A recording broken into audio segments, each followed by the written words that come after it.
press the bell icon on the YouTube app and never miss another update. शुभ दिन बच्चों। हमारा देश जब गुलाम था, यानी हमारे देश पर जब अंग्रेज़ लोग शासन कर रहे थे, उस समय हमारे देश के जितने भी महान लोग थे, जैसे कि उन लोगों को अपने देश की आज़ादी की कितनी चिंता थी और उन्हें कितना संघर्ष करना पड़ा। आज़ादी ऐसे ही प्राप्त नहीं हुई है बच्चों, और अपनी जान तक उन लोगों को क्या है कुर्बान कर डालनी पड़ी। यानी अपनी प्राण हथेली पर रखकर हर जगह आया जाया करते थे। जैसे कि आपने दीवानों की हस्ती में भी सुना होगा कि उनका ठिकाना एक या दो जगह पे नहीं, बस घूमते रहना ही उनका काम था। यानी अपने प्राणों की तक वो बलि देकर हमारे इस देश को स्वतंत्र किया है। तो उसके पीछे कितनी लंबी कहानी होगी, कितने लंबे संघर्ष क्या क्या होंगे।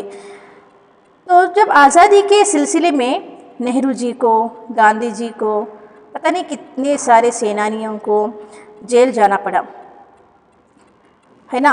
आज़ादी के लिए नेहरू जी की ये 9वीं जेल यात्रा है। मैंने अब तक कुल मिलाकर 8 बार वो जा चुके हैं। और ये अहमदनगर का किला जो हमने देखा, उसमें उनकी 9वीं जेल यात्रा है। यानी 9वीं बार वो इस अहमदनगर के किले में बंदी के रूप में हैं, है ना। उस समय उनकी चिंता और बढ़ गई। जब वो वहाँ पे कैद थे, बंदी थे, तो वहाँ पे बैठकर यही चिंता करने लगे कि किस तरह देश आज़ाद होगा। हमारा देश जो भारत है, उसकी महानता क्या है, उसकी संस्कृति क्या है, उसकी सभ्यता क्या है, ये सोचकर चिंतित हो रहे थे कि हमारा देश किस तरह लूटा जा रहा है। अंग्रेज तो व्यापारी बनकर आए थे, है ना। तो अब वो देश को क्या है लूटने लग गए हैं। अंग्रेज़ों के हाथ अगर ये कब्ज़ा कर ले तो हमारे देश का नाम निशान तक मिट जाएगा। यानी ऐसे सारे विचार उनके मन में आ रहे हैं। हमारे देश की सभ्यता व संस्कृति को आगे करने में कितने कितने ऋषि मुनियों ने, यानी महान लोगों ने अपनी त्याग तपस्या से इस देश को क्या है आज़ादी दिलवाई थी, है ना। और किस तरह से वे लोग काम कर रहे थे, ये सब सोचकर उन्होंने कुदाल छोड़कर क्या थाम लिया, कलम थाम लिया, है ना। और भारत की खोज ये पुस्तक वहीं बैठकर वे लिखे, भारत की खोज। यानी अहमदनगर का किला पहला पार्ट हुआ है। अब इस पार्ट 2 में हम देखेंगे तलाश। तलाश मतलब सर्च, खोज, ढूंढना। क्या ढूंढ रहे हो, यानी भारत के अतीत की झांकी, भारत के अतीत की झांकी, एक ग्लैंस के इसके पीछे कितने संघर्ष उठाने पड़े। यानी भारत के अतीत यानी बीते हुए समय में वो झांक कर देखना चाहते हैं कि क्या कुछ हुआ है। बीते हुए सालों में मेरे मन में भारत ही भारत रहा है। यानी जो भी साल बीते हुए हैं, इन सभी वर्षों में एक भी दिन मेरा ऐसा नहीं गया कि मैंने भारत के बारे में ना सोचा हो। इस बीच मैं बराबर उसे समझने और उसके प्रति अपनी प्रतिक्रियाओं का विश्लेषण करने की कोशिश करता रहा हूँ। यानी मैं समझने की भरपूर कोशिश में ही लगा हूँ। उसके प्रति यानी देश के प्रति अपनी प्रतिक्रियाएं उनका वो विश्लेषण करने में लगे हैं। मैंने बचपन की ओर लौटकर याद करने की कोशिश की कि मैं तब कैसा महसूस करता था, यानी जब मैं छोटा बच्चा था। यानी नेहरू जी कह रहे हैं कि जब मैं बचपना यानी जब छोटे बच्चे रहते हैं, चाइल्डहुड डेज में सोच रहे थे कि तब वो फील करते थे। यानी उनके उस बचपन के दिन में वो लौटकर याद करने की कोशिश करेंगे तब मैं भारत के लिए कैसा मैं फील करता था, कैसा मैं महसूस करता था। मेरे मन में इस अवधारणा ने कैसे धुंधला रूप ले लिया था और मेरे ताज़ा अनुभव ने उसे कैसे संवारा था। इन्हें बचपन की ओर भी लौट रहे हैं कि उस समय उनकी सोच भारत के लिए कैसी थी। अब वो क्या करें, उस वही अवधारणा लेकर वो आगे चल रहे हैं। तो अब मेरे ताज़ा अनुभव, अब वो फ्रेश अनुभव से मुझे ये पता चल रहा है कि अब मैं उसे आगे चलकर कैसे मेरे देश को संवारूं, सजाऊं, कैसे आज़ादी दिलाऊं। आखिर ये भारत है क्या? आखिर ये भारत किस नाम की, किस चीज़ का नाम है? ये भारत है क्या? अतीत में यह किस विशेषता का प्रतिनिधित्व करता था? इन्हें पिछले दिनों में, बीते हुए समय में इसकी क्या विशेषता थी होगी? उसने अपनी प्राचीन शक्ति को कैसे खो दिया? इन्हें सबसे सर्वश्रेष्ठ शक्ति, प्राचीन शक्ति जो थी भारत की, वो है संस्कृति व सभ्यता। वो उसको कैसे खो दी उसने?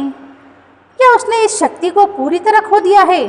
अरे हमारा देश आज भी है तो वही संस्कृति और सभ्यता वाला देश है, और वो कैसे खो गया?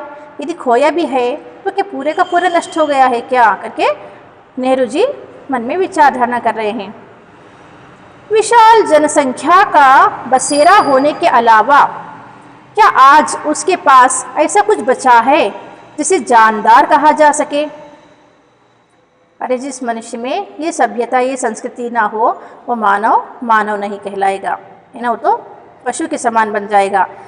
यही जो चीज़ें हैं जो हम मनुष्यों को मनुष्य कहलाती हैं, वो है संस्कृति व सभ्यता, है ना बच्चों। तो इस विशाल जनसंख्या का बसेरा हमारे देश में कई सारे लोग बसे हैं, है ना, बहुत सारा विशाल देश है हमारा, यहाँ की जनसंख्या भी बहुत है। उसके अलावा क्या आज उसके पास ऐसा कुछ बचा है? यानी कि भारत में सिर्फ लोग ही लोग बसे हैं, उसके अलावा ये चीज़ें जो है मेन सभ्यता और संस्कृति, क्या वो खो गए हैं जिसे जानदार कहा जा सके? जानदार किसे कहते हैं? जिसमें ये सारी खूबियाँ हो, नहीं तो वो पशु के समान। हम में, यानी मनुष्य में और प्राणियों में क्या अंतर है? हमें सोचने समझने की बुद्धि, यानी रहन सहन तरीका, सलीका, ढंग सब है, और पशुओं में सारे गुण नहीं होते। वही तो अंतर है मनुष्यों में और प्राणियों में। यदि वो संस्कृति और सभ्यता खो बैठेंगे तो हम पशु ही तो कहलाएंगे। यानी कि जिसे जानदार कहा जा सके, क्या ऐसा कुछ बचा है? आधुनिक विश्व से उसका तालमेल किस रूप में बैठता है? यानी आधुनिक विश्व में, सारे विश्व में जो है इसका तालमेल जो है वहाँ पर वो किस तरह से बैठता है करके सारे के सारे विचार सोच रहे हैं, याद कर रहे हैं। भारत मेरे खून में रचा बसा था। भारत क्या है? मेरे अंतर मन में, मेरे खून में बसा था। इसके बावजूद मैंने उसे एक बाहरी आलोचक की नज़र से देखना शुरू किया। यानी भारत तो मेरे खून में बसा है, फिर भी मेरी दृष्टि अब किस तरह की हो गई है? मैं इसको किस नज़र से देखने लग गया हूँ? यानी आलोचक की नज़र से देखना शुरू किया है। आलोचक किसे कहते हैं? किसी भी चीज़ की निंदा या बुराई करना, उसे आलोचक कहते हैं। जिसके मन में कोई बुरे विचार आने लगते हैं, यानी सोचने का उसका नज़रिया क्या होता है, कभी गलत हो जाता है, वो तो हम सब में भी मौजूद है। यानी कि सारी चीज़ नहीं रहेंगे तो क्या होगा भारत का, बोल के कुछ आलोचक विचार भी क्या है नेहरू के मन में मौजूद हो गए थे।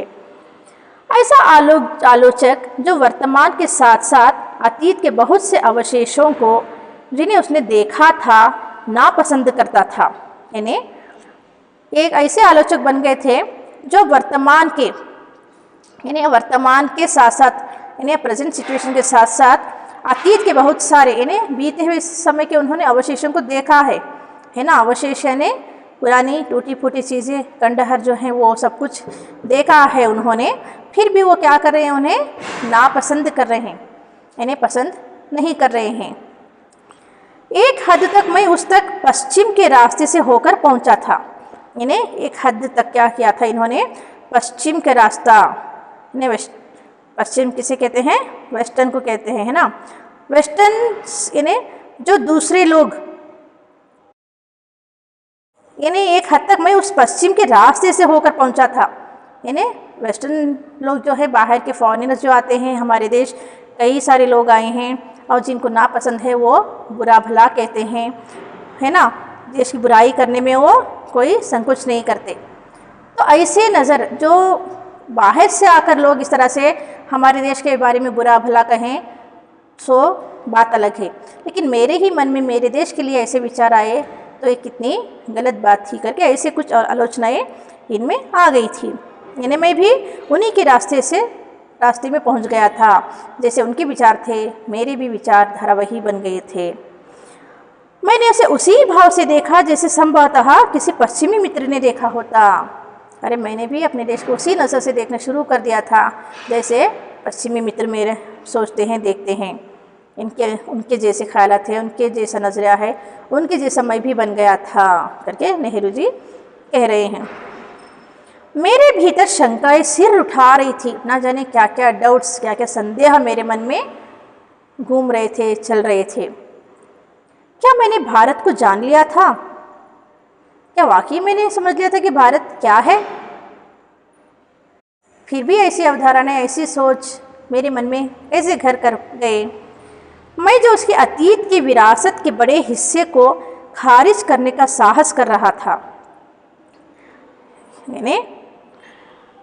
मैंने उसके अतीत के विरासत, इन्हें उसके बीते हुए समय के जो पूर्वजों से हमें मिला था, उस बड़े हिस्से को मैं खारिज करने का साहस कर रहा था, बेकार समझ रहा था।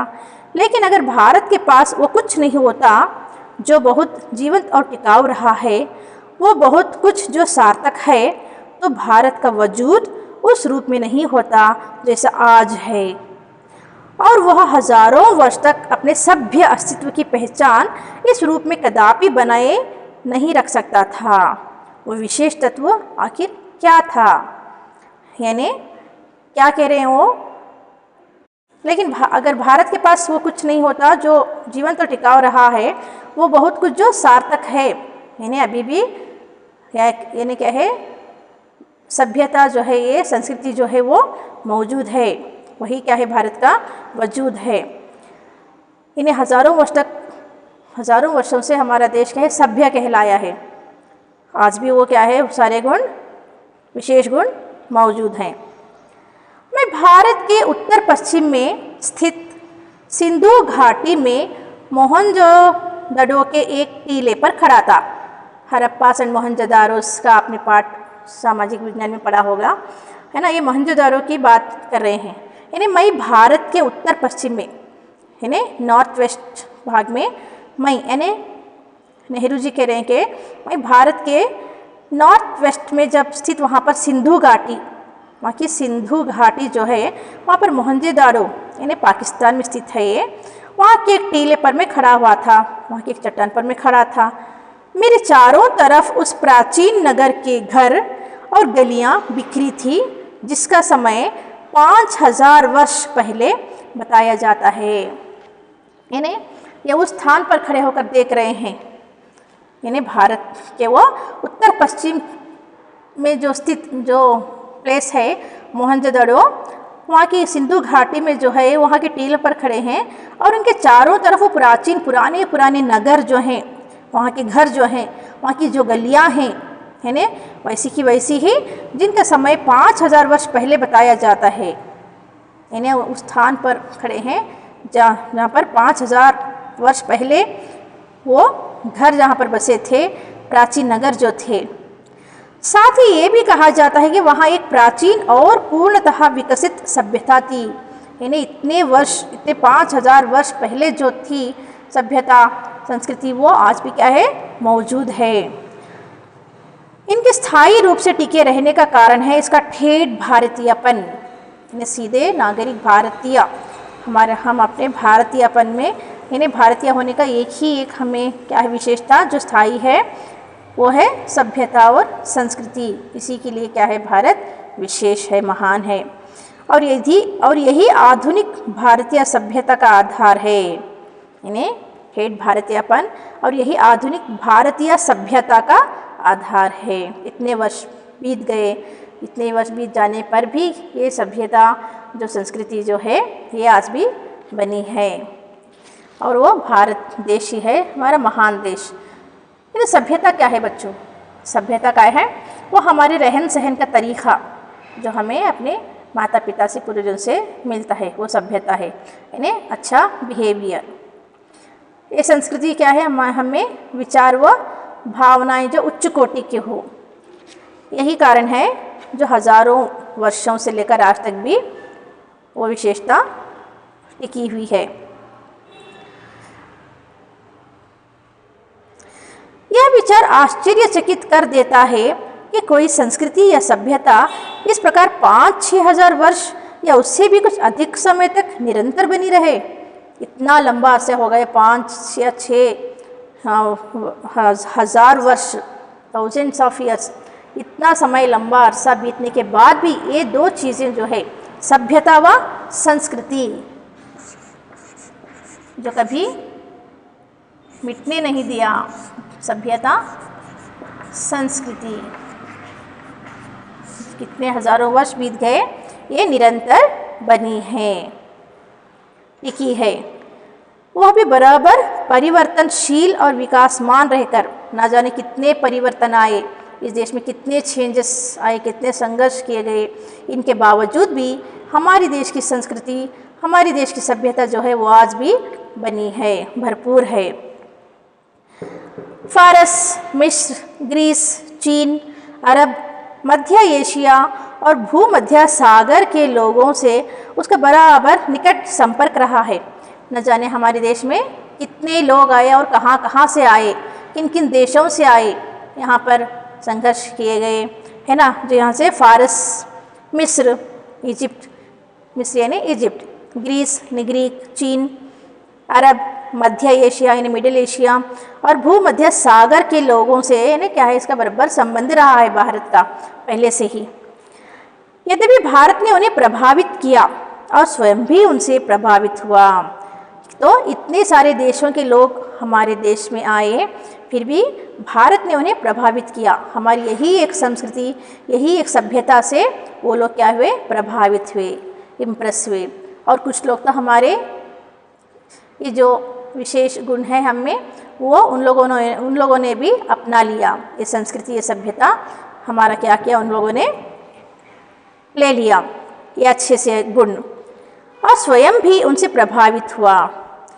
फिर भी उसका सांस्कृतिक आधार इतना मजबूत था कि वह हिला नहीं। बाहर से लोग आए, हमारे ये जो गुण हैं उन्होंने उसको अपना लिया, पर भारत कभी उन जैसा ना बना। उन लोगों के हैबिट्स को हमारा देश भारत कभी भी अपनाया नहीं, बल्कि बाहर के आने वाले वो हमारे देश की संस्कृति सभ्यता देकर वो लोग सीखे, लेकिन हम लोग उनका कल्चर नहीं सीखे और हमारी संस्कृति हम छोड़कर नहीं दिए। इन्हें इतना मजबूत था कि वो हिला नहीं। इस मजबूती का रहस्य क्या है, क्या है इसका सीक्रेट, जो हम अपनी संस्कृति को और सभ्यता को निरंतर बनाए रखे हैं, जिसे हमने कभी खोने नहीं दिया। आखिर इसका क्या रहस्य है करके नेहरू जी अपने आप से ये प्रश्न कर रहे हैं। मैंने भारत का इतिहास और उसके विशाल प्राचीन साहित्य के कुछ अंशों को पढ़ा।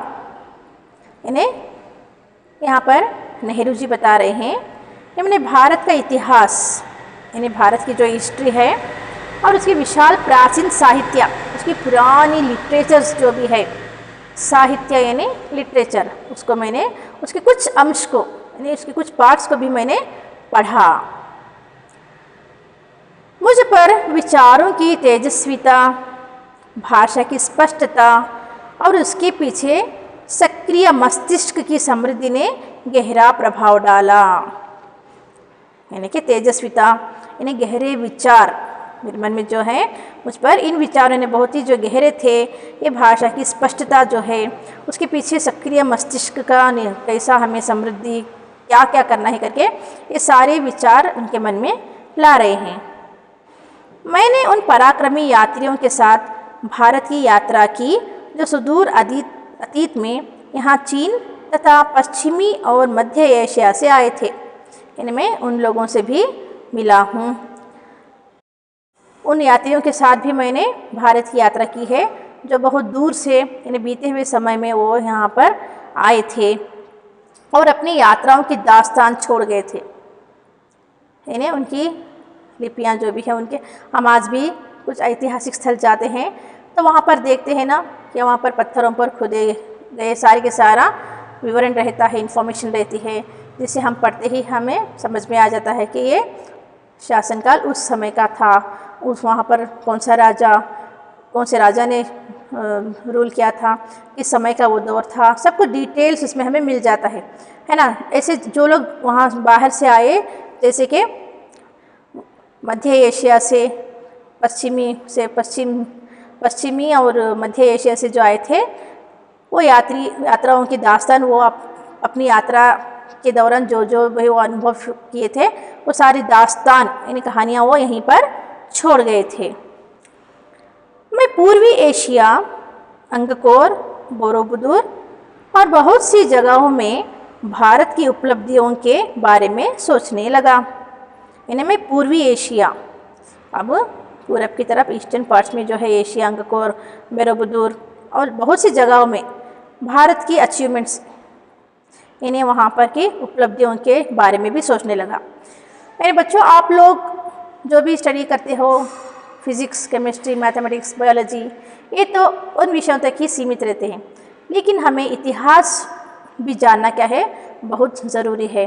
वो भी एक अहम हिस्सा है ना, वो भी एक इम्पोर्टेंट पार्ट है लाइफ का, जो ये हमें समझने का, भारत के इतिहास के बारे में जानने का, ये सब कुछ जानने के लिए क्या है, हमें ये सब्जेक्ट, ये विषय का पढ़ना भी क्या है, बहुत ही ज़रूरी है ना। तो इस तरह से बहुत सारी जगहों में भारत की उपलब्धियों के बारे में सोचने लगे नेहरू जी। मैं उस समय हिमालय पर घूमता रहा, यानी उस समय वो हिमालय पर अब घूम रहे हैं, जिसका पुराने मिथकों और दंत कथाओं के साथ निकट संबंध है। इन्हें दंत कथाओं, इन्हें क्या है, पुरानी प्रचलित कहानियाँ जो हैं उनके साथ संबंध है, और जिसने हमारे विचारों और साहित्य को क्या है, बहुत दूर तक प्रभावित किया है। पहाड़ों के प्रति मेरे प्रेम ने और कश्मीर के साथ मेरे खून के रिश्ते ने मुझे उनकी ओर विशेष रूप से आकर्षित किया है। यानी पहाड़ों के प्रति मेरे प्रेम, पहाड़ों के प्रति नेहरू जी का प्रेम बहुत था, बहुत लगाव था उन्हें पहाड़ों से, बहुत प्रेम था। और कश्मीर के साथ खून का रिश्ता, यानी वहाँ पर उनके रिलेटिव्स रहा करते थे, जो उनके वहाँ का गहरा रिश्ता था उनका, जिसके कारण वहाँ उनके रिलेटिव्स रहते थे। मुझे उनकी ओर विशेष रूप से इसलिए आकर्षित किया था। इस महान पर्वत से निकलकर भारत के मैदानों में बहने वाली भारत की विशाल नदियों ने मुझे आकर्षित किया। यानी कितनी सारी नदियाँ जो हैं इस विशाल हिमालय से जो निकलती है ना, महान पर्वत से निकलकर भारत के मैदान में बहने वाली विशाल नदियाँ ने मुझे आकर्षित किया। इन्हें अट्रैक्ट करने के कौन से साधन हैं वो बता रहे हैं। नदियाँ कौन सी है, गंगा है, यमुना, ब्रह्मपुत्र, ये सारी की सारी नदियाँ जो बहकर निकलती हैं, उन नदियों ने नेहरू जी को अट्रैक्ट किया और इतिहास के अनगिनत पहलुओं का याद ताज़ा की। यानी वहाँ पर उन नदियों को सब देखकर वो सोच रहे हैं कि इतिहास में, हिस्ट्री में इस तरह से अनगिनत पहलुओं, न जाने इतनी कितनी घटनाएं घटी होंगी, उनकी याद ताज़ा कर रहे हैं सोचकर वहाँ पर बैठे बैठे। इंडस या सिंधु, आपने सुना है, भारत का नाम किस पर पड़ा था? इंडस।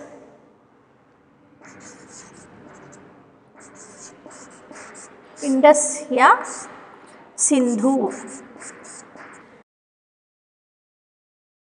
इंडस या सिंधु, जिसके आधार पर हमारे इस देश का नाम पड़ा इंडिया और हिंदुस्तान। इंडिया और हिंदुस्तान, इन्हें किस, इंडस या सिंधु, इन्हीं के आधार पर देश का नाम पड़ा इंडिया, और जिसे पार करके हज़ारों वर्षों से यहाँ जातियाँ और कबीले, काफ़िले और फ़ौजें आती रही हैं। यानी यही वो स्थान है ना, जिसके ये वो तो अतीत में झांक रहे, बीते हुए समय को याद करके कह रहे हैं कि ना जाने इन नदियों को पार करके यानी कितने काफिले आए होंगे। ट्राइब्स, नोमैडिक पीपल जो एक स्थान से दूसरे स्थान पर घूमा करते हैं, इन्हें कबीले, काफिले, इन्हें ग्रुप्स और फौजें ना जाने कितनी आती रही हैं। इन्हें ब्रह्मपुत्र इतिहास की मुख्य धारा से लगभग कटी हुई है, मतलब इतना इस इतिहास में ब्रह्मपुत्र का वर्णन इसमें नहीं किया गया है, पर पुरानी कहानियों में आज भी उसका नाम क्या है, जीवित है ब्रह्मपुत्र का। उत्तर पूर्वी पहाड़ियों के हृदय में पड़ी गहरे दरारों के बीच से ये इन्हें के कहाँ पे है, ये इस मुख्य धारा कहाँ से बहती है, उत्तर पूर्वी पहाड़ियों के हृदय से इन्हें इसको सीना चीर कर निकलने वाली ये गहरी दरारों के बीच से बरबस मार्ग बनाती हुई भारत में प्रवेश करती है ये नदी, और फिर पहाड़ों और जंगलों से भरे मैदान के बीच शांत रमणीय धारा के रूप में बहने लगती है। यमुना, जिसके चारों ओर नृत्य, उत्सव और नाटक से संबंध ना जाने कितनी पौराणिक कथाएं एकत्र हैं, है ना। आपने पढ़ा होगा यमुना नदी जिसके चारों ओर जिसे कि नृत्य दिखता है, उत्सव दिखता है और नाटक से संबंध कई सारे न जाने कितनी पुरानी कहानियाँ लिखी गई हैं इस नदी पर। इन सबसे बढ़कर है भारत की नदी गंगा। सुना है ना आपने नाम, गंगा वो पवित्र नदी है जहाँ पर अपवित्र लोग जाकर स्नान करके पवित्र बन जाते हैं। ऐसी वो नदी है जिसने इतिहास के आरंभ से ही भारत के हृदय पर राज किया है। यानी ये अब से या कल से या आज से या कल से नहीं, बल्कि हजारों वर्षों पहले से भी क्या है, इसने भारत के हृदय पर क्या किया है, राज किया है। कौन सी नदी ने? गंगा नदी ने। और लाखों की तादाद में लोगों को अपने तटों की ओर खींचा है। यानी न जाने कितने लोग उसकी ओर मुड़ गए हैं, है ना। लाखों की तादाद में, लैक्स ऑफ लोगों ने अपने तटों की ओर खींचना है। प्राचीन काल से आधुनिक युग तक, यानी उस पुराने समय से लेकर अब के आधुनिक युग तक गंगा की गाथा भारत की सभ्यता और संस्कृति की एक कहानी है। गंगा नदी जो है वो क्या है, गंगा की कहानी जो है भारत की सभ्यता और संस्कृति की एक कहानी है। मैंने पुराने स्मारकों और भग्नावशेषों को और पुरानी मूर्तियों और भित्ति चित्रों को देखा। इन्हें नेहरू जी कह रहे हैं जहाँ जहाँ पर हो गए हैं हर जगह भारत के कुछ न कुछ वो खोज कर ही रहे हैं। इन्हें वो क्या देख रहे हैं, स्मारक, यानी किसी की याद में बनाए गए हुए मॉन्यूमेंट जो कहते हैं, स्मारकों को उन्होंने देखा। फिर भग्नावशेषों को, टूटे फूटे खंडहर जो उस समय बिखरे पड़े थे उनको देखा, और पुरानी मूर्तियों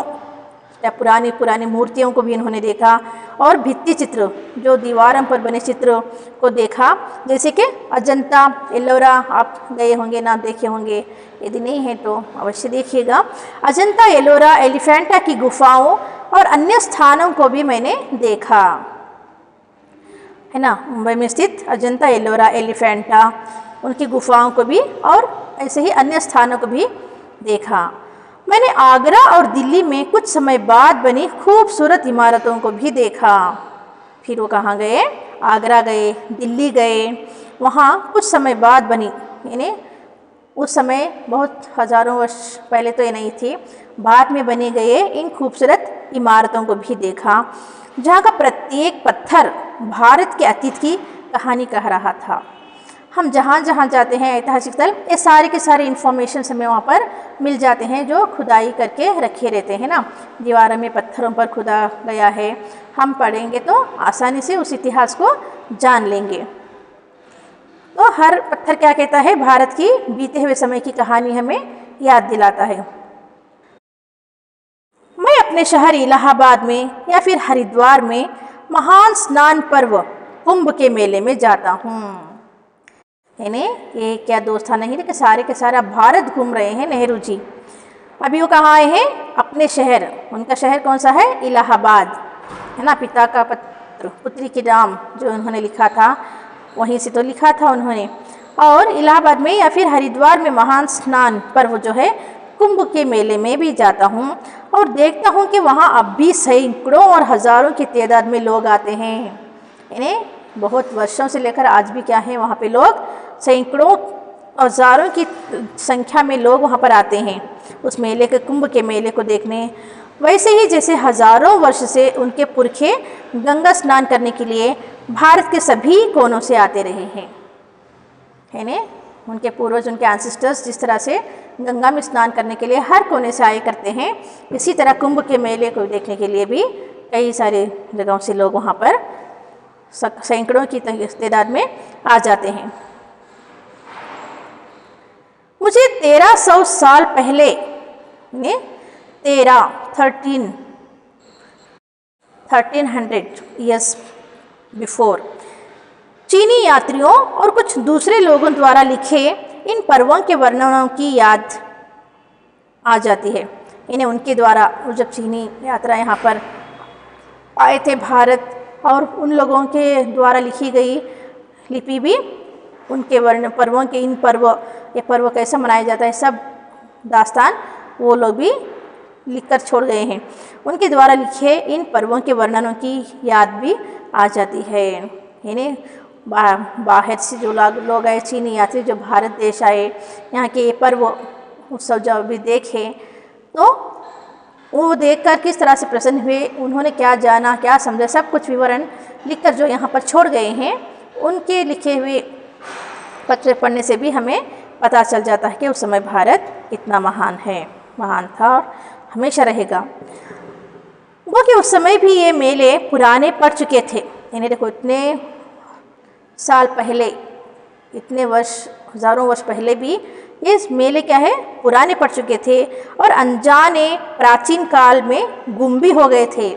बीच में बहुत कुछ कठिनाइयाँ आई, बहुत संघर्ष करना पड़ा था देश स्वतंत्रता पाने के लिए, तो ना जाने ये कहीं पर गुम भी हो गए थे, खो भी गए थे। मुझे हैरत होती थी कि वो कौन सी प्रबल आस्था थी, इन्हें ऐसी कौन सी आस्था थी कि जो हमारे लोगों को अनगिनत पीढ़ियों से, इन्हें पीढ़ी दर पीढ़ी, बहुत सारी पीढ़ियों से भारत की इस प्रसिद्ध नदी की ओर खींचती रही है।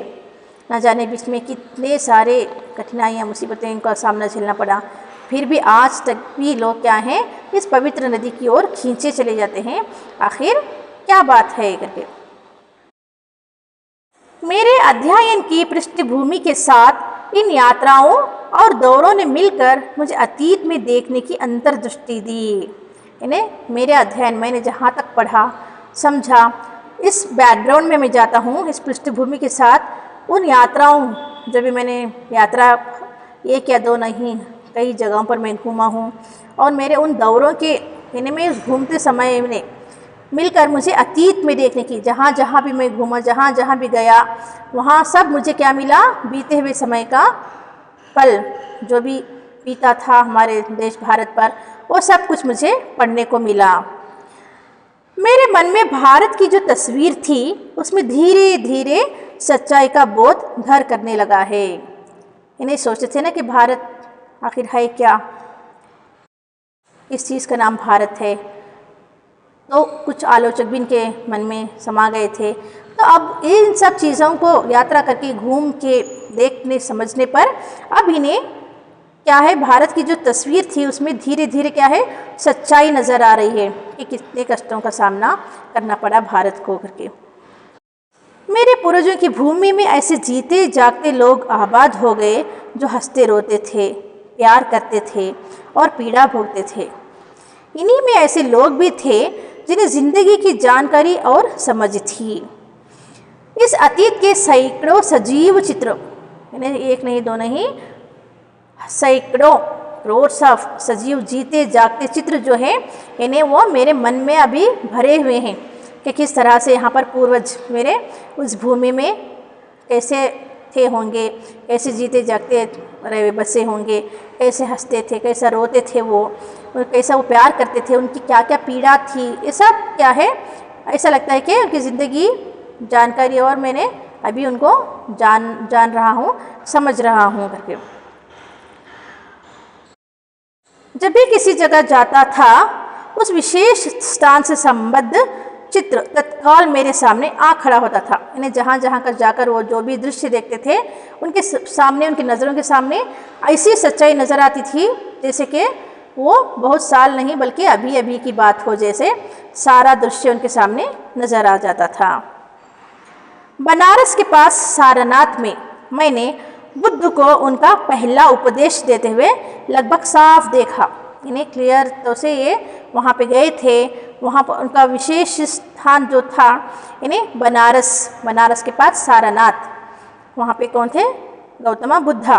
उनका पहला उपदेश को उन्होंने सुना था। 2500 वर्ष का फासला तय करके, 2500 यानी 2,500 ईयर्स, 2.5 को कहते हैं। इतना 2500 वर्ष का फासला, इतना लंबा समय, इतना लंबा अरसा मैंने तय करके उनके कुछ अभिलिखित शब्द, यानी अभी उस समय क्या है, उनके बनारस के पास सारनाथ में उन्होंने क्या देखा था, बौद्ध का उनको पहला उपदेश, उन्होंने क्या उपदेश दिया, ये साफ तौर से नेहरू जी ने देखा था। अब वो उन्होंने तय किया है कि करने में उनके कुछ अभिलिखित यानी लिखा या खोदा हुआ, किसका? गौतम बुद्धा का, नियमित रूप से लिखकर जो सुरक्षित रखे जाते हैं, ये 2500 वर्ष के बाद कुछ अभिलिखित शब्द जैसे दूर से आती प्रतिध्वनि की तरह मुझे सुनाई पड़ रहे हैं। अभी इतने वर्ष बाद ये जब उनके अभिलिखित शब्द जैसे देखे तो उन्हें ऐसे लग रहा है जैसे वो उपदेश को सुनाए थे ना, कि वो उपदेश मैं पढ़ नहीं रहा हूँ बल्कि मेरे सामने वो अभी पढ़े जा रहे हैं करके।